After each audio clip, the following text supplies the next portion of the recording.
Hey everybody, it's Chugadeku! Welcome back to more Legend of Zelda Majora's Mask. In the last episode, we got most way through Stone Tower Temple, and in this episode, we're going back to Clocktown to get a few things done. But before we do anything, I'd like to stop off at the post office, because we have not seen the postman in a hell of a long time.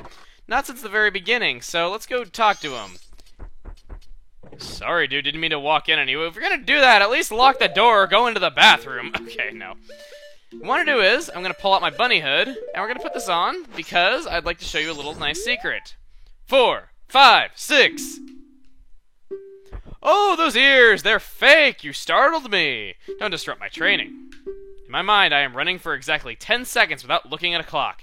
I was in the middle of mental training. What mind? You may make fun of me, but it is quite difficult. Will I try? Yeah, sure. Now, you have to time exactly 10 seconds, and then press A when you've done it on the dot. This is really tough. I would compare this to baking the cake with Peach without a stopwatch in Paper Mario, as I said in my LP of that game. If you don't have your bunny ears on, the timer will go away partway through, and you gotta do it in your mind. Yeah! Suck it! His feet are going through the floor. So much for being hard. That is amazing! Your reflexes are suitable for a postman.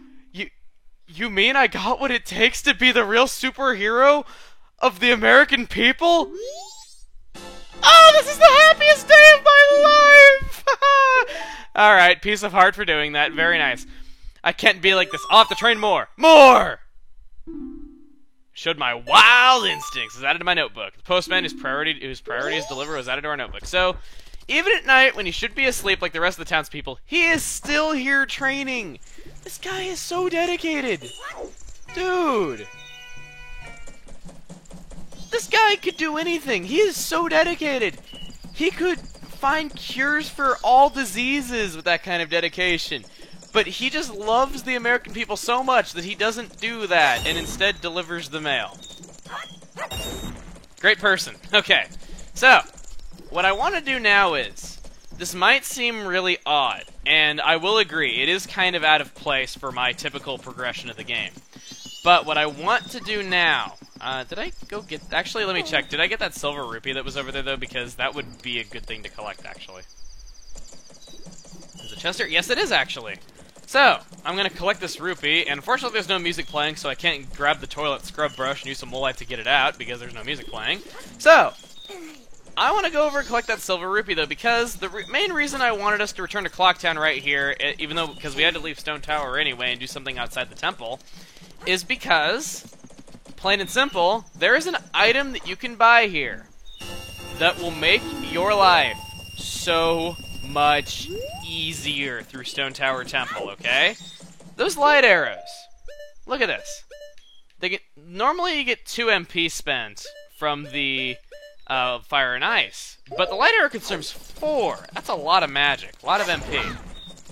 It's kind of funny though, because I remember I was calling it MP in Wind Waker, and you guys were like, MP in my Zelda, and then sure enough, it's officially called MP.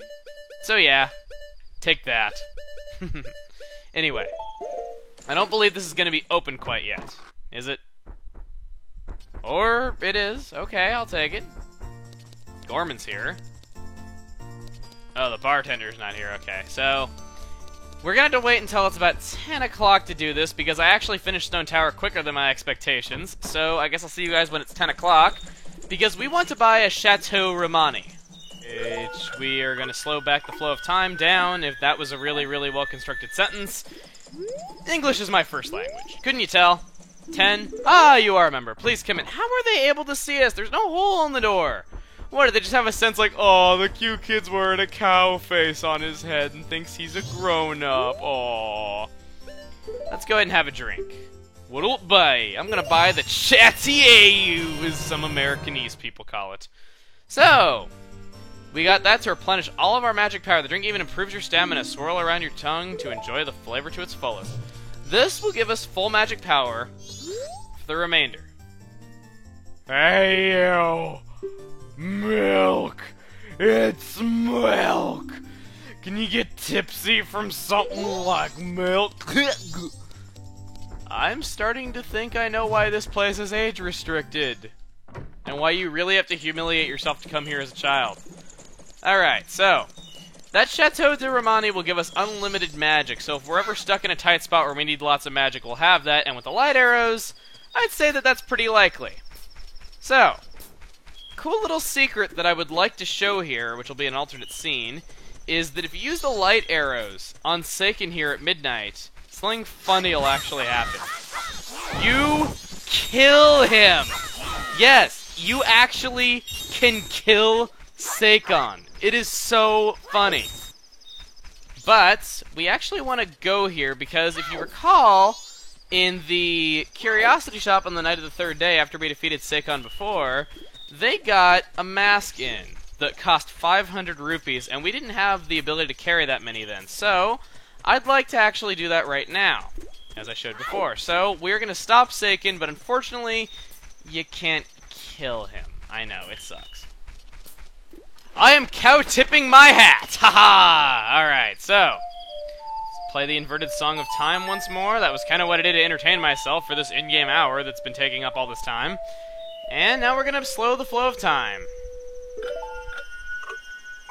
Because that'll make everything easier, and it's gonna make Seiken's running animation just all that much funnier.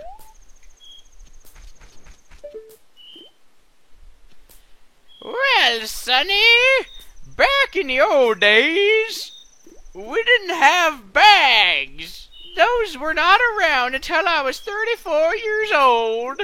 I know, I was just a wee girl then.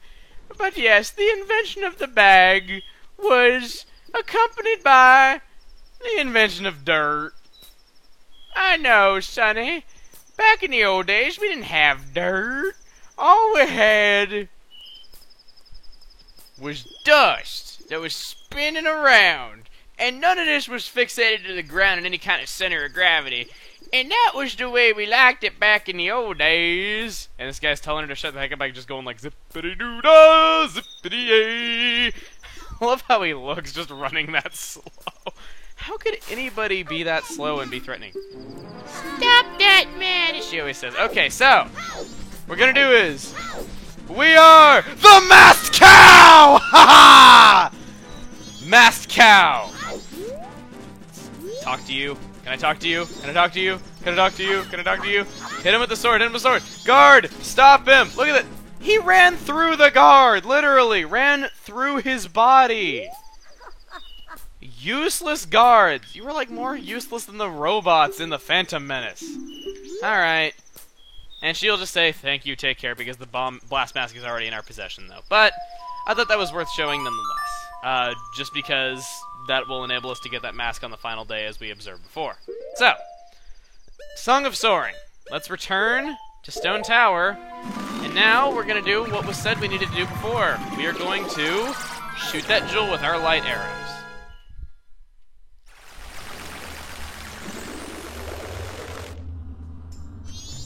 Magic, please!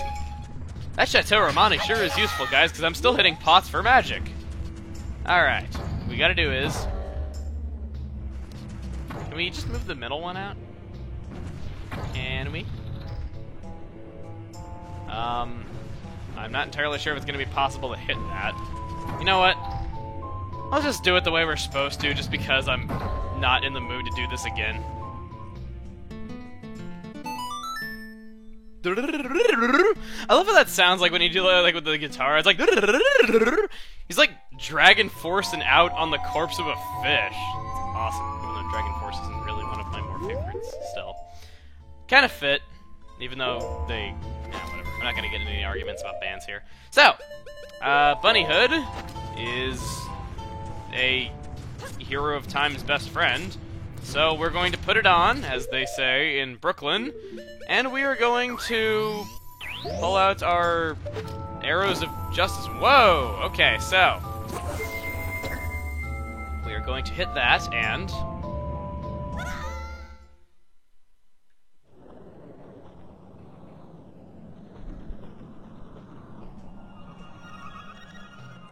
we have now flipped the world upside down. Look at this. We look up into the sky, and we see a bunch of stuff obstructing our view. Now, we look up into the sky, and we can see that the ground is up there. And if we look down, this is actually kind of creepy on the third day. If you look down, you can see the moon if you're in the right place. We're not in the right place here, though, but something that I want to show you. You know those block statues that we were hopping over on the way here? You know how they look similar to those ones that we saw on the way here that were licking the Triforce? But look at this. These statues take the disrespect to the goddesses a step further. Look at this. They have the Triforce on their bare ass while their tongue is censoring their crotch, licking its butt with the Triforce attached to its butt. Rated E for everyone, guys! Okay, so we can see that whoever built this was really, really not fond of the goddesses. And the light arrows are the symbol of justice, are a symbol of justice that the goddesses use. Basically, the light arrows contain the goddess's power. And using the goddess's power on this turned this tower upside down. So, a theory about this place that I really like is that it's possible that a celestial war broke out between Terminians and ancient times. And to win this war, the goddesses flipped their tower upside down, so they arrived in the underworld when they got to the top of it, and not in the heavens. But this begs the question: what could the Terminians in ancient times have used to go up against the goddesses in a celestial war of sorts? Well, maybe we'll find out the answer to that in a bit. But for the time being, we want to pull out our light arrows, and we want to shoot that sun switch over there. Or we could totally miss by like a pixel. Come on, game, you could have given that to me.